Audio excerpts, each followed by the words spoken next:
Good afternoon, everyone.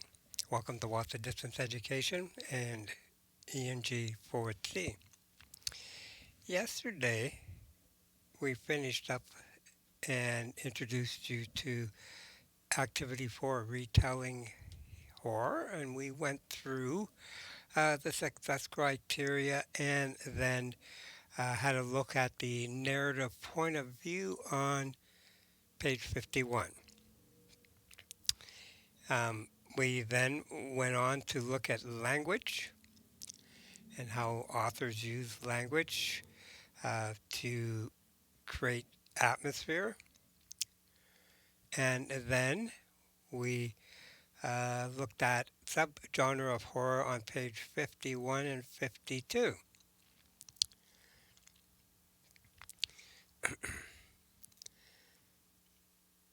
So today we're going to take a look at the key questions and the exercise activities that you are going to embark upon, for lack of a better word, uh, uh, is going to be a retell of the short story that you had already selected previously to read.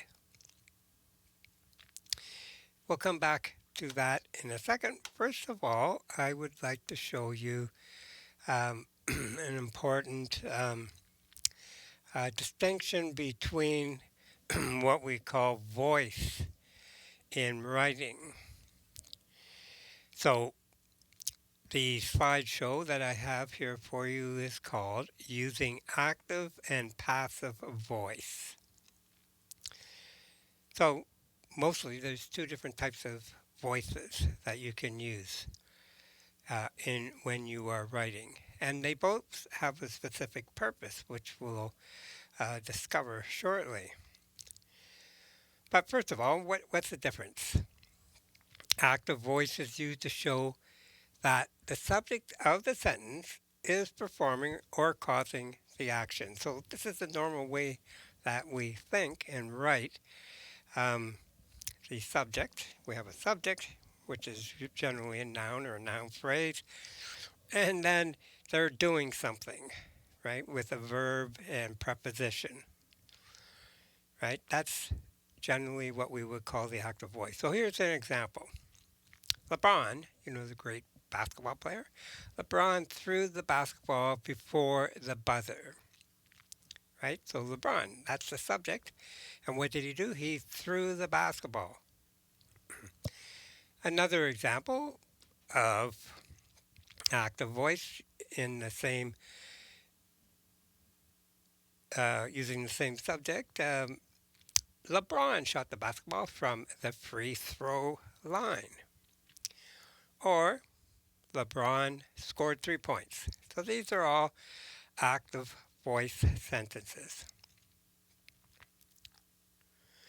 Now, in the passive voice, it's used when the subject is the receiver of the action. Okay, how does that work? Let's look at some examples.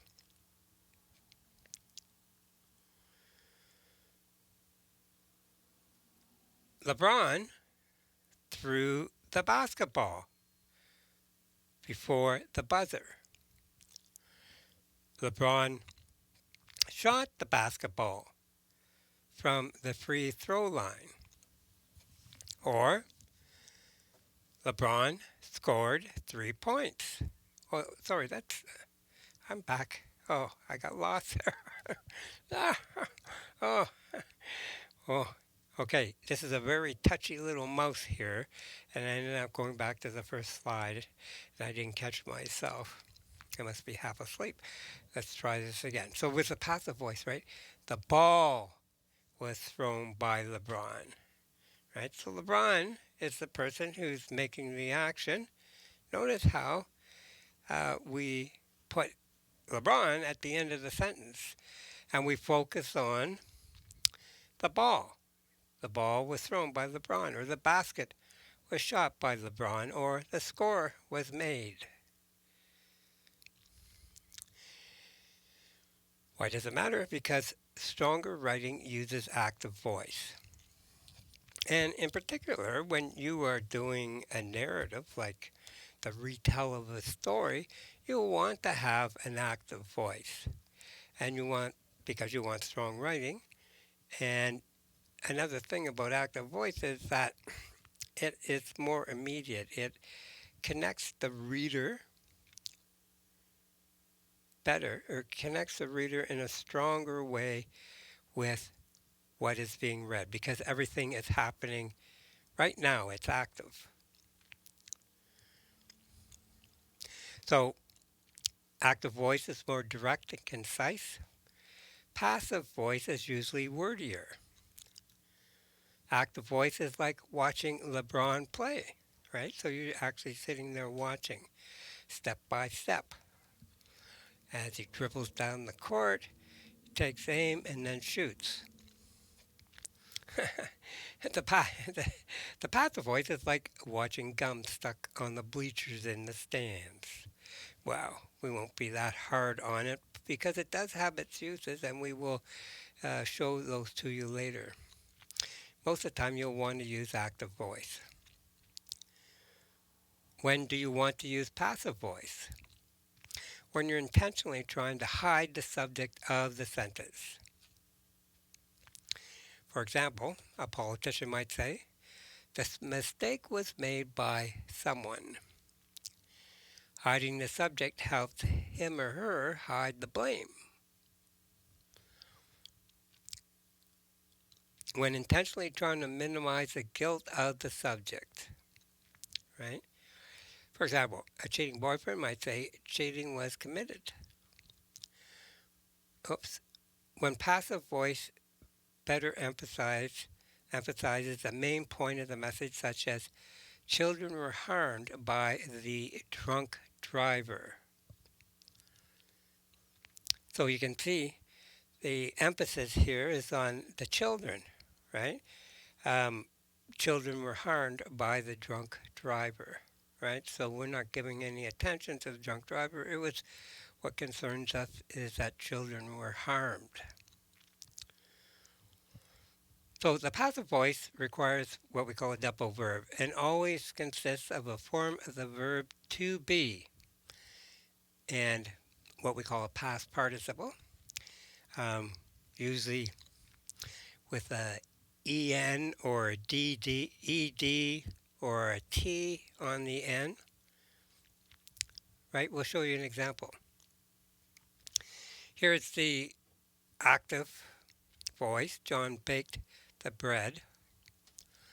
Here's the passive. The bread was baked by John.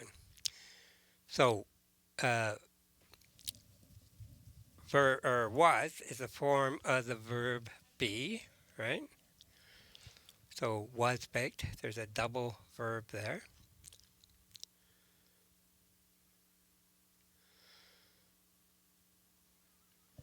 Okay, so here's some sentences to practice with. Louis, Louis made the chocolate cake. So let's think about flipping it around. The chocolate cake was made by Louis. So was made, right? So that's that double verb there with the to be version of with was. Uh,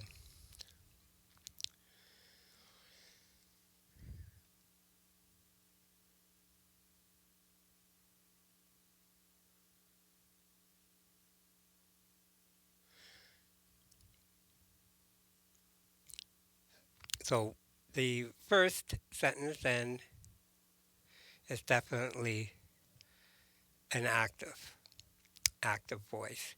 The second one, the chocolate cake was made by Louis. Well, we just did that flip around ourselves, so this would be the passive voice. The package was advertised by the travel agent. What do you think? If you picked passive, you were right. The travel agent advertised the package. Okay, so there's our main subject, advertised.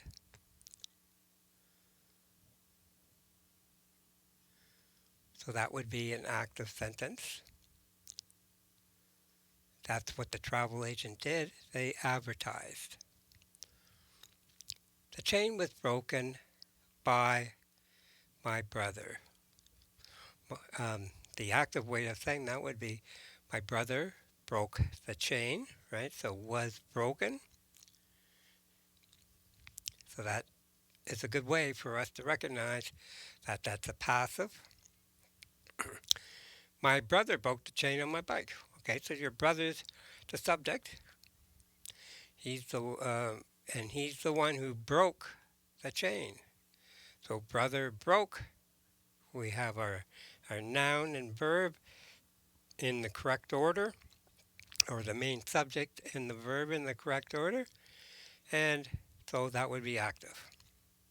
I hem the prom dress, another active example, and the prom dress was hemmed. Okay, so there we go. Notice that was hemmed there, right? So good indicator that it's passive.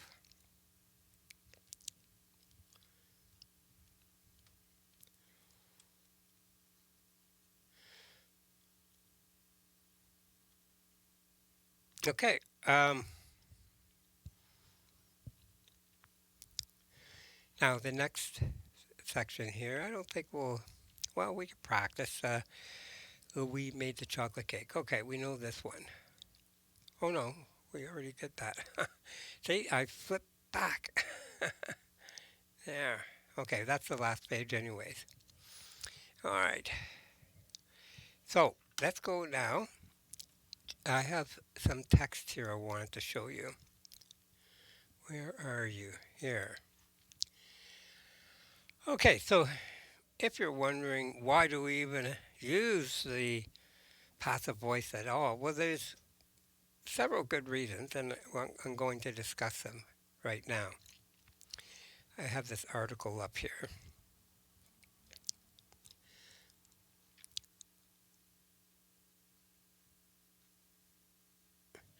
So, up on the screen, can I make that a little bit bigger for you? Hold on. There we go. All right. So, why would you even use the passive voice? So, the passive voice isn't grammatically or morally wrong. Writers often use the passive voice to improve cohesion, to shift the focus of a sentence, or to prevent a subject and verb from being too separated in a sentence.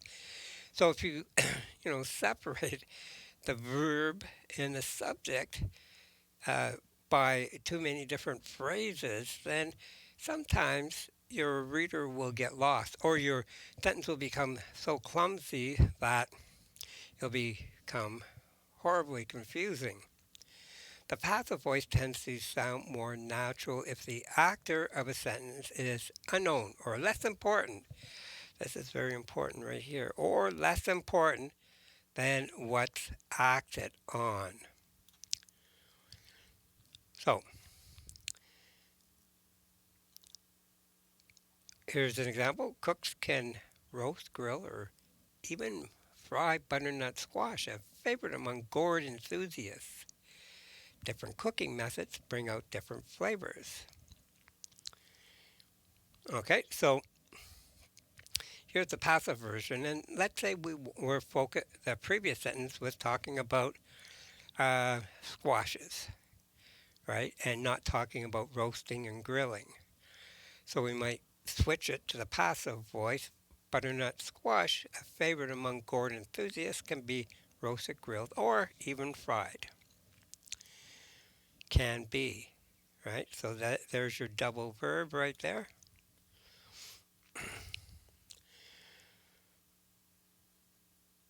Because the second sentence is about the effect of different cooking methods, the passive voice makes the two sentences more cohesive. The sentences flow better because the topic of the second sentence matches the end of the first.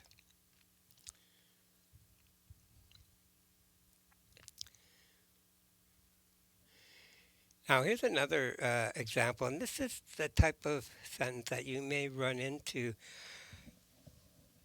when, let's say, you're taking some more science-based type of courses at college or more technological-based courses. Um, so, in the first example, the X process, which uses plasma and radiation to fuel the spherical flask to the testing surface, helps the scientists.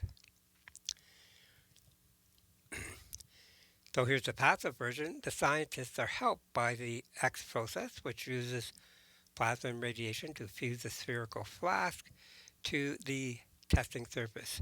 So the passive voice unites the subject, scientist, and verb helped, and moves the long descriptive clause to the very end of the sentence. So, the descriptive clause is important, but at first it's better for us to have some kind of idea of the scientists and how they were helped.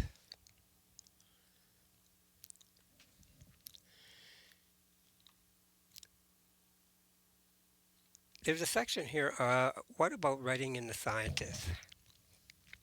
It used to be a convention of formal science writing to remove the science from the writing by using the passive voice, which is thought to make the writing more objective. And so, usually, when you're writing an essay, right, you are looking for that objectivity. Um, and because you're taking that personal pronoun I out of your essays, and you are writing about someone else's discoveries, for instance. So, in this first example of the active voice, we performed the experiment and recorded the results.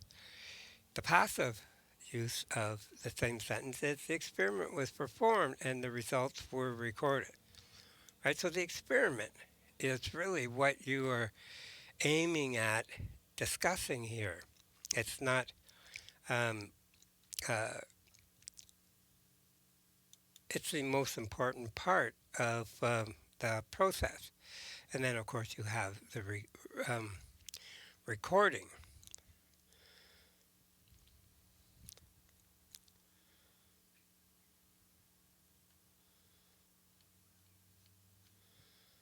Okay? So, anyways, the two voices that you will be familiar with. And so, keep an eye out for those double verbs because what we wanted to do in activity 4, key question 17, is to do a retell of a story. So, therefore, you have to write the story, change the story that you have already read. So, you should do it in more in the active voice. Um, you might tend to uh, move to the passive voice because you are thinking, well, I'm reading someone else's work and they're doing all the writing, but you will want to pretend that you are actually authoring here. So that's best to use the active voice for that. So before you begin writing your retell, you need to think about which portion of the story you want to retell. Beginning, middle, or an end, right? So with the end, of course, you're going to change the outcome of the story with the retell. In the middle, well, you'll change the events leading up to the end. And the beginning, you may create a whole different atmosphere with a different beginning. So think about how changing the narrative point of view will change the events in the story and the subgenre of horror. In order to help you do that, you will fill out what we call the retell planning sheet. graphic organizer and use it to plan your ideas for your retell. Point form is fine, and the cells will expand to give you more room to write. That's if you are using the electronic version or you have the opportunity. You can draw your own table in Microsoft Word or in Google Docs. When you're finished, submit it so that your teacher can give you feedback before continuing.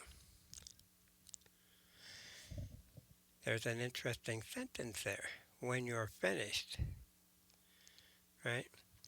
So this is a dependent clause here.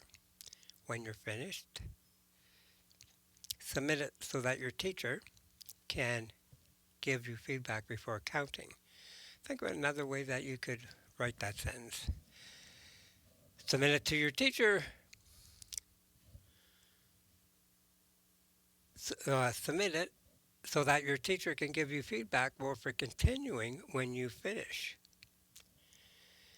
So, try to experiment and explore the sentences that you write down, especially if they have both a dependent and independent clause. And notice that depending what you say before and after, how they can increase or decrease or lessen the flow of your sentences, how they can, clarify the points you're making by just how you can construct your sentence, flipping around clauses. Have a look at the exemplar below that uses Little Red Riding Hood. You will be using one of the stories you've read in the previous activity. If you are a visual learner, you may wish to sketch out the events of the short story. Discuss this option with your teacher if it appeals to you. All right, so here's our short story, Little Red Riding Hood. So the original narrator was third person. Remember what third person is, right? So that means it was like this omniscient character who is watching and describing all the events going on step by step as the wolf chased down the little girl. But in this story, in this retell, we are going to make the narrator the wolf. It'll be a little bit different. So we're going to be able to see inside the wolf's mind. Okay, so previously before, we didn't know what was going on in the wolf's mind. We were just following the events of the story from up there, looking down.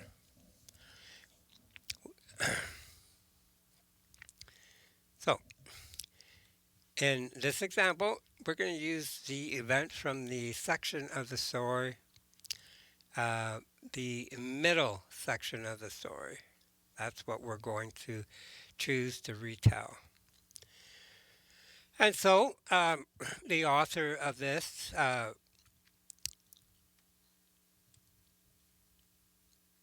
planning sheet wrote down in points. You don't have to use sentences here. Little Red Riding Hood encounters Wolf in forest on her way to Grandma's house. Okay, so that's a pretty suitable summary. Wolf asks her, where's she going? Little Red Riding Hood knows she's not supposed to talk to strangers, but talks to the wolf anyway. Tells him where Grandma's house is. Mistake. Wolf suggests she wanders off the path to pick some flowers for Grandma. Little Red Riding Hood knows she's supposed to go straight to Grandma's house, but stops to pick the flowers, and then the wolf leaves. Okay, so that's the middle of the story. We don't know what happens afterwards, and that's not really going to concern us. So, the events from the section of the story that I'm choosing to retell that my narrator would know about, okay, who is the wolf, right? The wolf encounters Little Red Riding Hood in the forest on the way to Grandma's house. He asks Little Red Riding Hood where is she going and finds out where her grandmother's house is. The wolf suggests she picks flowers for her grandmother so he has time to get to Grandma's house before Little Red Riding Hood. Wolf watches Little Red Riding Hood go pick the flowers and then leaves to find Grandma's house. So, the events I need to add to my retelling in this section of the story.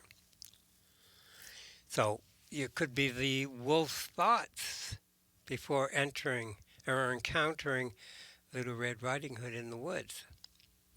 Maybe he's hungry. He doesn't want to eat people, but he's compelled to it. Right? So we give the wolf a little bit of understanding. Um, he's hungry. He's a creature, and that's nature, right? Creatures need to eat to survive. So Wolf thoughts as he's talking to Little Red Riding Hood, hmm, she looks tasty and she's pretty gullible. He can get two meals for the price of one, and maybe he feels guilty for thinking this, right? So maybe he's a bit of uh, a modern type of wolf who has a type of moral character to him. Wolf thought as he watches Little Red Riding Hood pick flowers, right? And Wolf's arriving at Grandma's house and knocking on the door. Okay, so it starts off as a moral allegory, the subgenre, right? So, uh,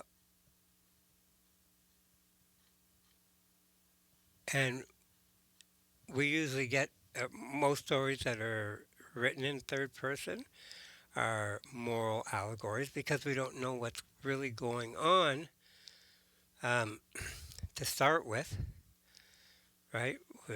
This wolf meets Little Red Riding Hood. Well, in nature, right? I mean, no one's going to stand there with a wolf and have a discussion with them, right? um, um, and so we really don't know anyone's intentions or where this is all leading. And this is, of course, if you've never heard the story before, right?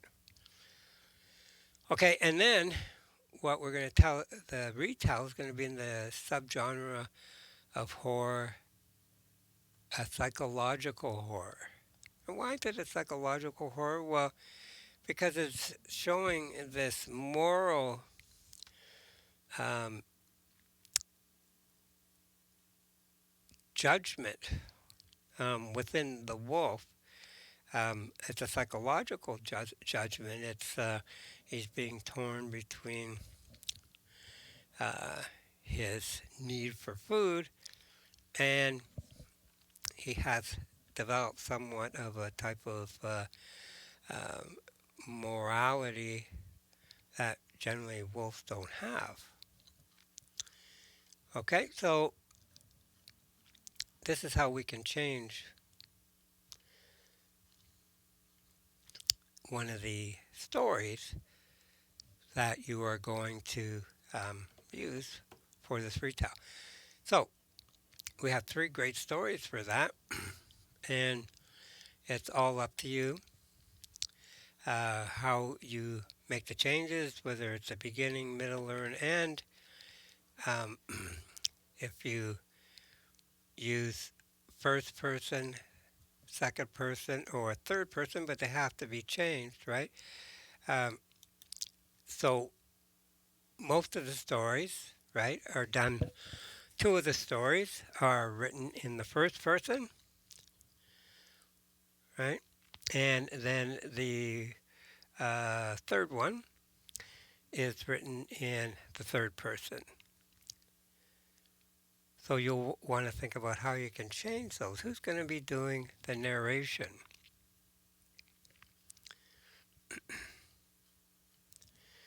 So the planning sheet or the void planning sheet that you need to populate is on page 55, and it's broken down exactly the same as our example. Write the short story there, the original narrator, then the retell narrator, the events from the section of the story I'm choosing to retell, just like our example there. And remember, you're doing just the beginning, the middle, or the end, right? And then you do the events from the section of the story that I'm choosing to retell that my narrator would know about.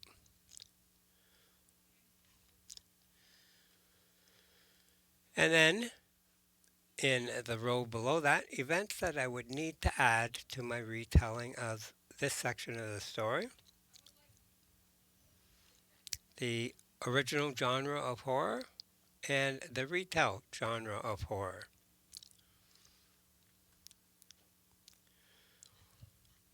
So that is your outline. This is how you can sort everything out. It's part of the what we call the writer's process, right? We create outlines to start off with. This is the way we can get everything down in there that we need to, that we are going to be assessed for. And then if we need to move anything, we can see it very easily on one page. Oh, that just doesn't fit there, right? Take that out, maybe move things around a bit. It's part of the editing phase. And then you will, on page 56, write your rough draft and final copy. So, on page 56, please keep a copy of this assignment in your portfolio folder, and because you will be referring to it in your culminating task. Once you receive feedback from your teacher, it's time to write your rough draft, right? So you're going to send this planning sheet to me, and then I'll have a look at it, and I will see that everything is in place. And if it isn't, I'll make a comment and make sure that you get it back so that you can now complete your rough draft.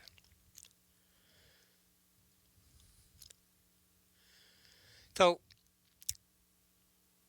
remember, you are only retelling part of the story. You should be aiming for about 500 words, so that would be a couple of pages.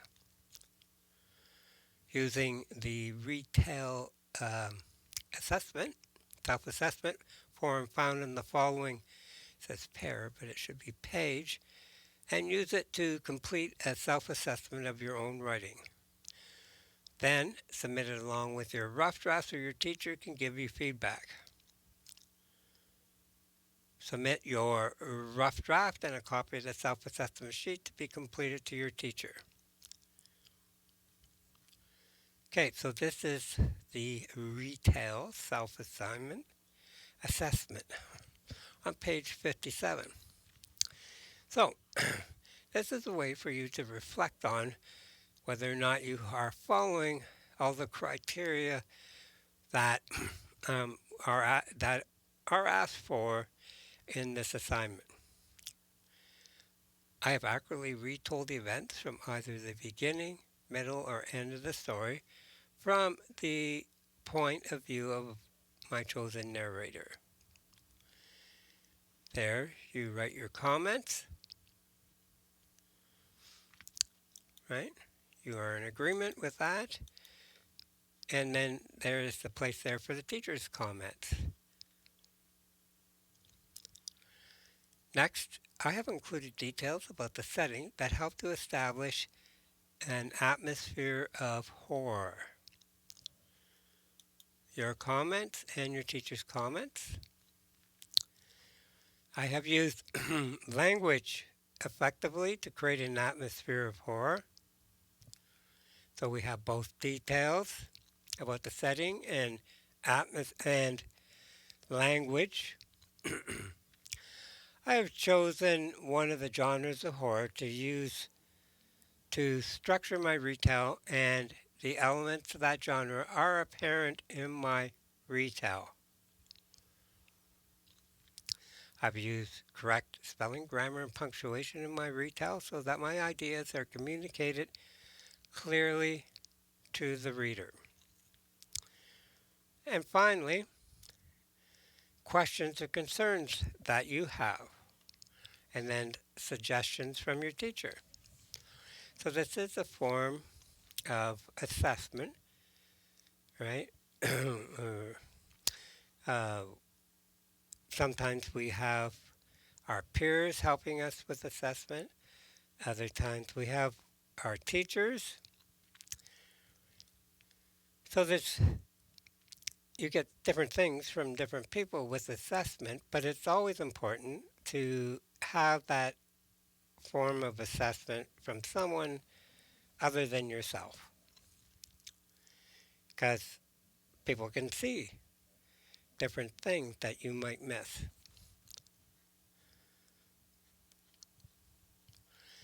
Uh, so, most importantly now on page 48 is the rubric.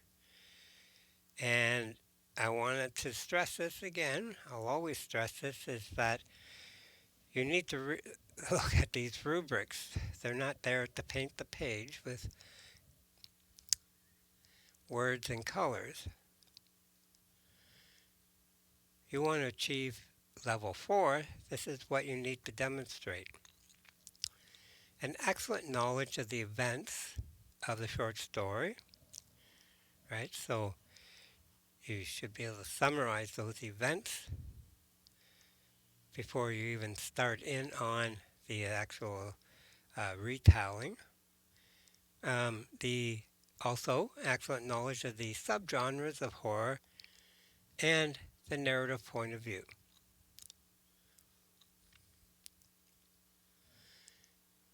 Next, you'll demonstrate excellent use of feedback to improve the content organization, clarity, and style. And so that is what happens when you do the self-assessment um, sheet, and also when you have your teacher helping you with their version of the assessment. Use language to establish an atmosphere of horror with a high degree of effectiveness. So, how do we do that? We can use that with vivid verbs and modifiers, adjectives, adverbs that have that kind of creepy edge to them. You use spelling rules and patterns with a high degree of effectiveness. All right, so what would be included in here as well would be the use of active voice for the most part. All right, putting your main clause at the beginning of the sentence.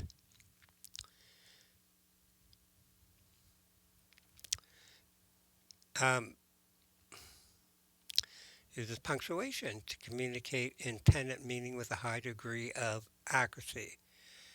Okay, punctuation including, things like exclamation marks or question marks, or even quotations.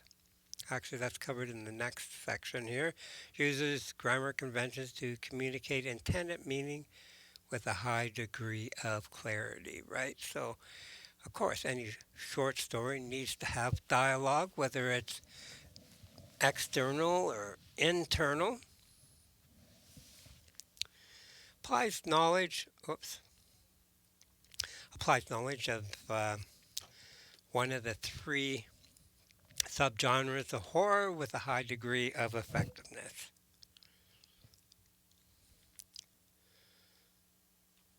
Okay, so that's your assignment for this evening. Now, if you have any questions at all, just contact me. As we've noted, this is uh,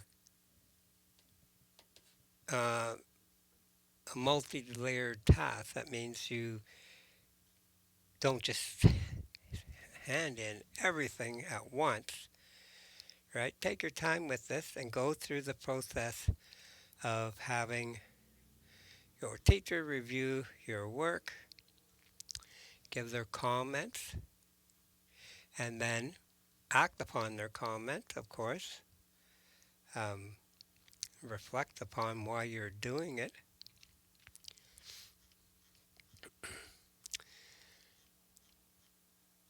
Now, that's key question 18 is your rough draft of final copy. Your planning sheet is included with key question 17.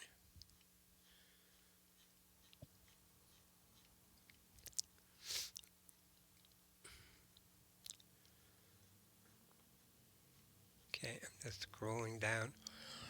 Now, we're just going to quickly introduce you to our next activity then, and it's horror on film. This is what you need to do to be successful. You need to use specific film terminology accurately in your analysis. You'll make specific reference to ideas from The Psychology of Fear, Stephen King on Fear, and Scared Witless, The Physiology of Fear readings.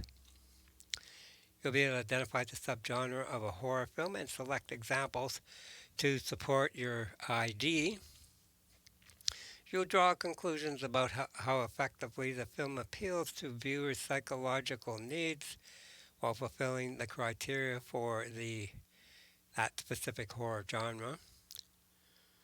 You'll use a structure for your film analysis, and you'll refine your writing based on criterion feedback.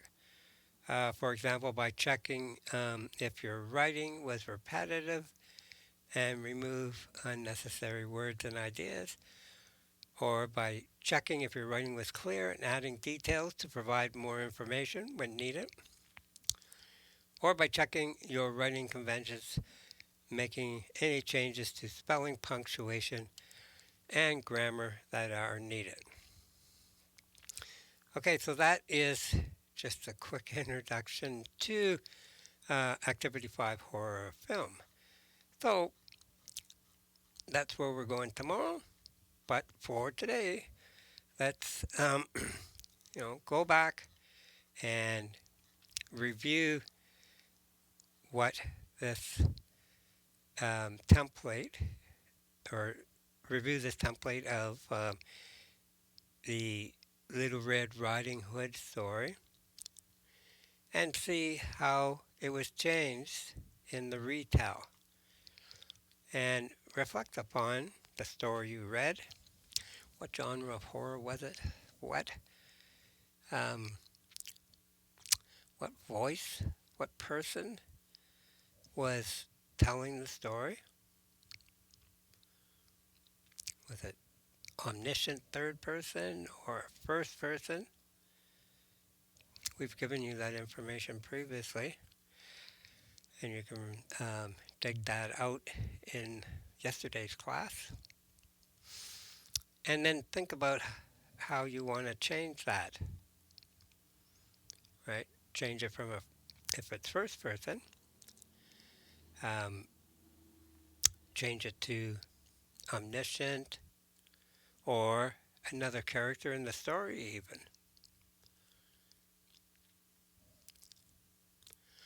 Anyway, that's all I'm going to cover for today. That's quite enough for you to complete those assignments, but If there's anything gray that needs clarification, then just contact me through Facebook or email and we can discuss it further. Otherwise, thanks for listening in today. I hope you enjoyed the class. And as I said, we are going to have some more fun tomorrow looking at film, horror films. So, for now, have a great evening, everyone, and we will meet you again tomorrow at the same time. Bye for now.